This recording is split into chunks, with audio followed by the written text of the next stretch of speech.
ही नेपाल जी सड़ंदड़ पार्लियामेंट जी इमारत आहे। 2 ॾियारा अॻु वज़ीर आज़म शर्मा सोशल मीडिया ते पाबंदी लागू कई ऐं नौजवाननि जी अॻुवाणी में थियल एहतजाज ते ताक़त जो इस्तेमालु करे 20 खनि माण्हू मारिया विया। पोइ हालतूं बंदूक जी भउ खां निकिरी वयूं। अॼु हज़ारे मुज़ाहिरीन पार्लियामेंट, सुप्रीम कोर्ट ऐं वज़ीर आज़म हाउस, वज़ीरनि जे घरनि समेत अहम सरकारी इमारतुनि खे बाहि ॾेई छॾी। यादि रहे त वज़ीर आज़म ऐं संदसि अहम वज़ीरनि इस्तीफ़ा ॾेई छॾी। कम्युनिस्ट पार्टी सां तालुक़ु रखंदड़ शर्मा 2016 खां लगातार इक़्तिदार में रहियो आहे। हिन अॼुकल्ह सोशल मीडिया में आज़ाद सहाफ़त ते आमराणियूं पाबंदियूं लागू करण लाइ कानून साज़ी पे कई। उन एहतजाज जी अॻुवाणी उहे नौजवान करे रहिया आहिनि जिन खे जनरेशन ज़ी चयो वञे थो।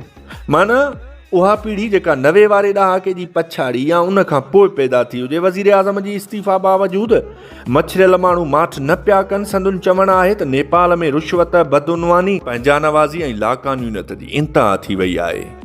उहो अवामी एहतजाज नेपाल वासियुनि जूं ज़िंदगियूं बदिलाईंदो या न, पर अवाम जो आपेशाई ख़िलाफ़ उभार इक़्तिदारी ऐवाननि खे धोॾे ज़रूरु छॾे थो।